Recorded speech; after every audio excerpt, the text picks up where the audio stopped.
Bonjour, je reviens pour cette petite histoire que nous avons tous commencé ensemble, qui se synchronise à merveille avec ce qui se produit dans la vie, ou en tous les cas ici à Lyon, d'où je suis originaire.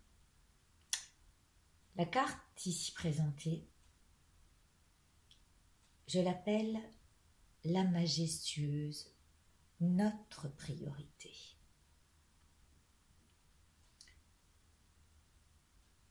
Aujourd'hui, en cette année 2017, du 8 décembre, à Lyon, nous fêtons la ville des Lumières. Et c'est ce que je disais l'autre jour, aux Lumières. À chaque fois, je suis enrichie par ce parcours et ce vers quoi j'avance. Et donc, en ce 8 décembre, nous rendons hommage à Marie. Et c'est comme rendre hommage à notre impératrice. Comme toute l'histoire qui a débuté depuis notre fou parti à l'aventure, depuis le début, cette histoire se synchronise à merveille avec la majorité des arcanes présentés jusqu'ici. Majorité, je vous rappelle que on est dans les arcanes majeures. Et donc,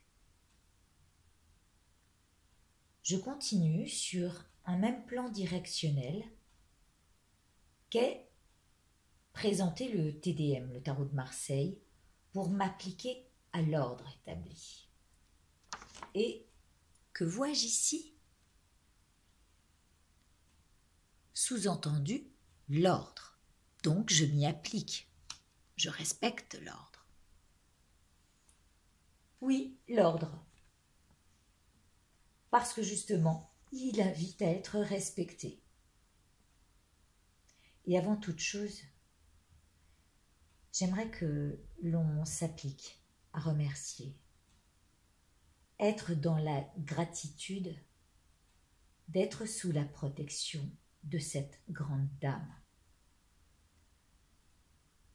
Parce qu'elle se présente aujourd'hui dans une énergie 12. Ce 8-12-2017 était une énergie 12 réduite en 3.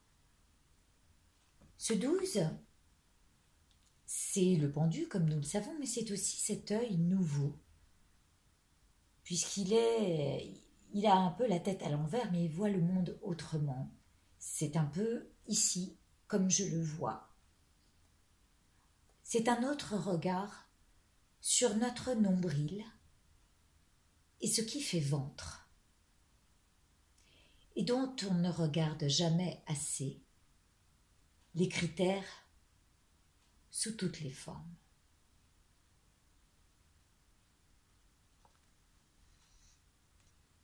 Donc si on commence à regarder un petit peu autour de cet arcane, on peut voir un côté matriarcal. La mère nourricière, une mère universelle. Elle a le chaudron, elle prépare à manger. Elle est entourée de verdure. Cette mère nourricière, elle me fait penser à Mère Gaïa, à notre planète Terre, qui est d'une haute autorité et à laquelle on ne peut ôter ce pouvoir royal qui lui est imparti. Parce qu'elle offre sans condition son royaume et ses terres. C'est pour ça que nous lui devons notre révérence et notre inclinaison à ses besoins terrestres. Enclin à nous plier devant elle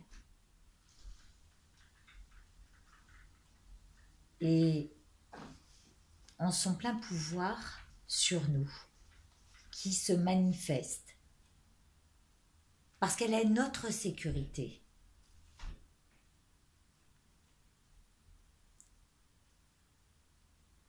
Comme par nature,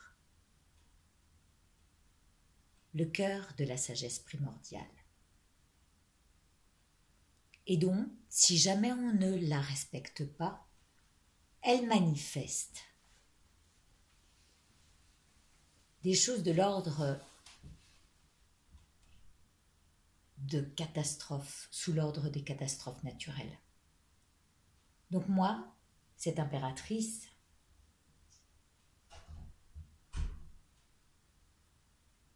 je la considère et j'ai bien envie de la respecter.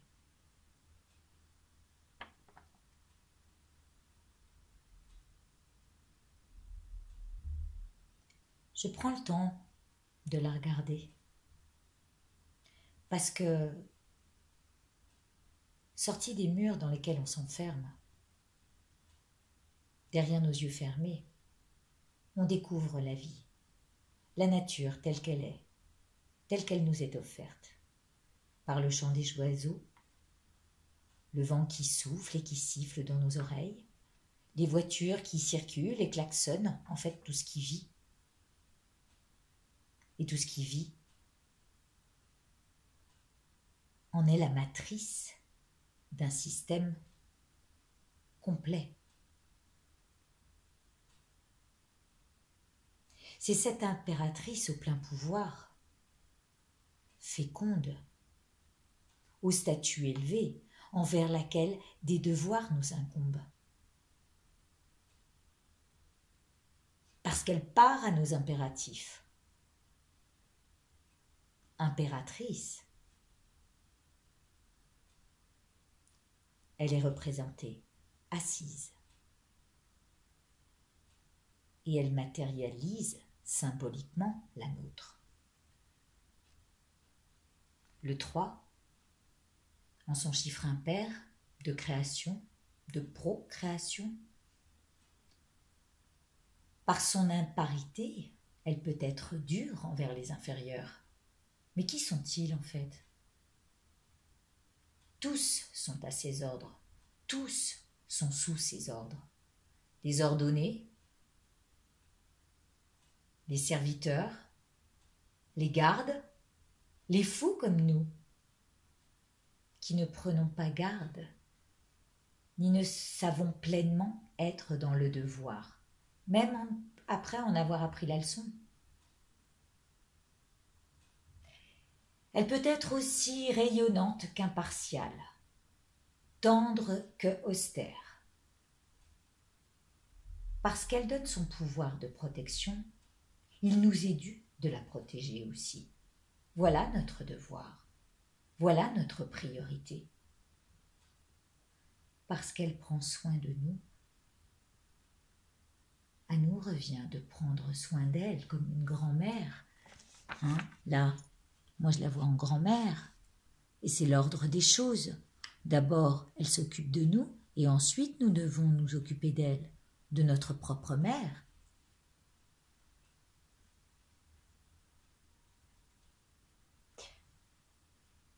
Nous sommes libres de nos choix.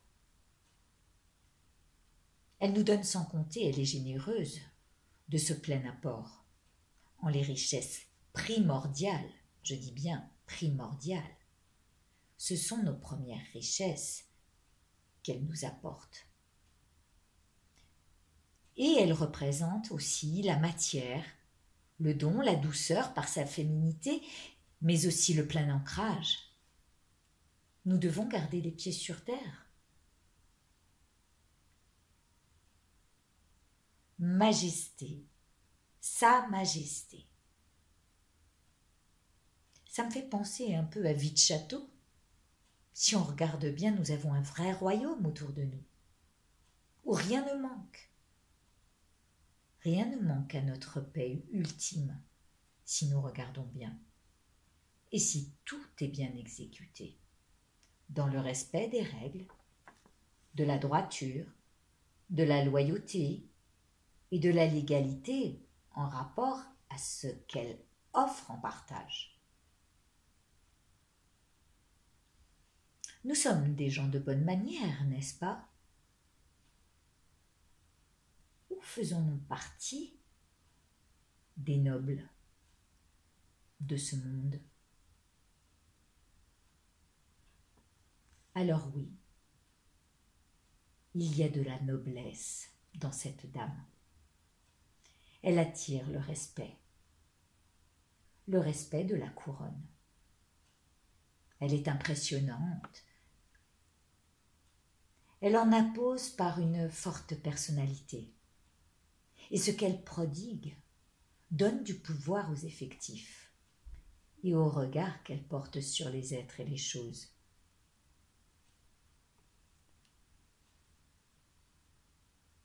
Il émane d'elle le parfum de l'empire féminin. Tout ce qui fleurit d'elle, et de ses ailes peut-être, puisque elle a l'aigle. Je pense que elle peut atteindre les hautes sphères, de par son intuition aussi. Et si on lui accorde l'attention d'une supériorité, elle générera une éducation propre à ce qu'on attend d'elle. De son discernement élevé, elle apportera des instructions sur la liberté des générations à venir. En glissant dans la communication et de manière subtile, qu'il faut savoir écouter sa petite voix. Ce chemin de l'intuition, ouvert aux protégés. Alors, on devrait observer au-delà de nos besoins proprement matériels qui nous offrent l'assise avec les écus, mais le cœur de la sagesse primordiale est déjà là, en elle et en ce qu'elle nous offre. Alors il nous revient d'apporter notre contribution et écouter ces conseils supérieurs, c'est être en accord avec la hiérarchie.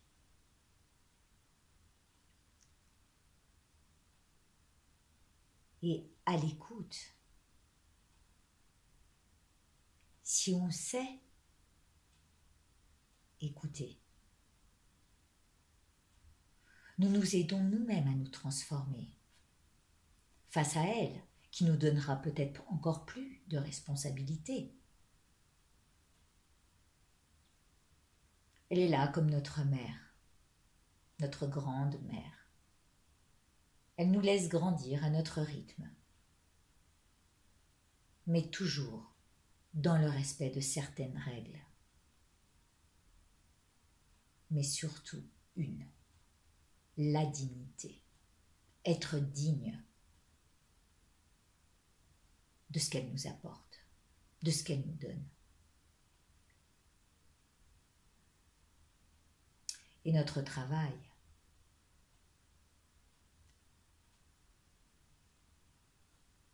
eh bien, on va dire que les responsabilités nous reviennent et que toute l'éloquence qu'on y mettra répondra à notre règne ici, sur Terre. Voilà, je vous ai présenté cette impératrice qui m'inspire tout ce qu'on a à portée de main. Bien à tous, je vous embrasse.